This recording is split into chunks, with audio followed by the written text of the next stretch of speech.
Canada's plans to buy F-35 fighter jets may be grounded. The climb down started yesterday at a House of Commons committee examining defense spending. Associate Defense Minister Julian Fantino warning that Ottawa has not signed any deal to buy the F-35 stealth fighter from Lockheed Martin, and not only that, may not even do so. Now, opponents of the purchase picked up immediately on that new line from the government, including my next guest, Matthew Kellway. He's one of the NDP MPs on the committee, and he has been plugging away in the F-35 file for a while now. Joins us in the studio. And as I mentioned, I was listening to the committee. Of course, you were there, and it was some very different language that you are now hearing from the government, and you've been on your feet in question period for months asking about this. What did you make of what the government is now saying about the F-35 plan? Well, the biggest news, David, was the news that there's a project planning team actually working on alternatives to the F-35. We've seen the minister start to put language into his question period responses about no contract having been signed. That started to come out since we returned late January, but the big news yesterday was that they're actually actively working on looking for alternatives to the F-35. Now, the government has set aside or said it's got a budget of $9 billion. That's not a small amount of change, certainly.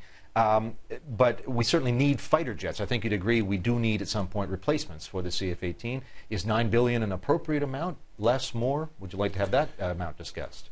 Yeah, no, that amount needs to be discussed, but it needs to be discussed in the context of a statement of requirements. And one of the things that we've been at for a long time is trying to get the minister to be clear about what the requirements are for this particular plane. There's lots of fighter jets out there. There's no shortage of different styles, types of fighter jets doing different functions, and the question becomes, why the F-35 in particular?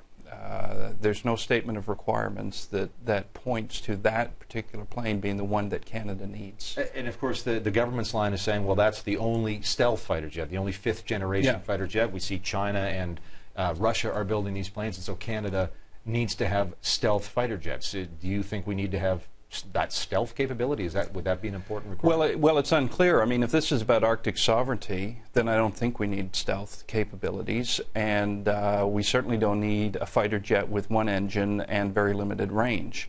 If this is about a fighter jet that goes first into hostile territory to drop bombs without detection from the defending country's radar devices, then maybe that makes sense. Although we saw in Libya that the Americans didn't use their F-22, their stealth jet, to go in and knock out the air defenses in Libya. They knocked them out by missiles, so it's still not clear why stealth would be required even in that event. The other jet that you often hear talked about is the 4.5 generation Super Hornet. That it's fast and could do things. But I guess, as you said, it comes down to what sort of missions are we going to ask our fighter jets to engage in? Is it going to be air-to-air combat with the Chinese or the Russians, or is it going to be in some ground support sort of thing? Would you like to see that this procurement discussion then take place in the context of a wider defense policy review, perhaps? No, absolutely, and certainly what we called for way back last May in the context of the election campaign was a white paper on defense, and that sets out the context for all of this procurement. I mean, this government's got an enormous procurement agenda. Their Canada First defense strategy is effectively a $490 billion procurement project for both equipment and infrastructure, and there is no white paper that frankly justifies or explains to the Canadian people why they should be spending that kind of money on all of this procurement.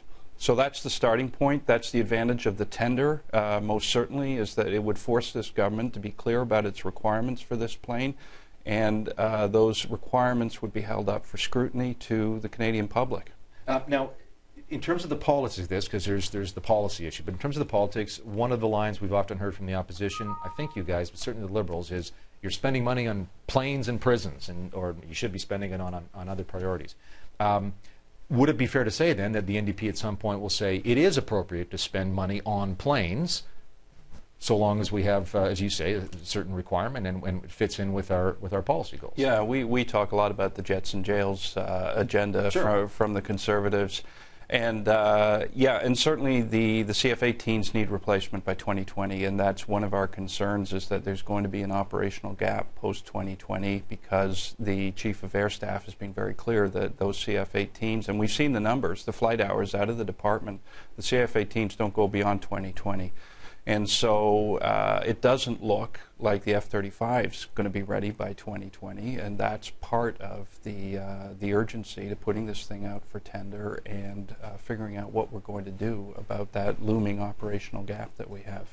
Last quick question. You're going to have another leader. You're going to have a new leader in a couple of weeks, and maybe some new critics' responsibilities. In any event, would you expect that leader then to say, let's have a more, let's firm up an NDP defense policy statement, because you guys are the government in waiting? Yeah, no, absolutely. We are working on that, in fact, now, and under a new leader, I would anticipate that that will become a priority for the party. Matthew Kellway, thank you so much for joining us. Thank you, David. Great to be here.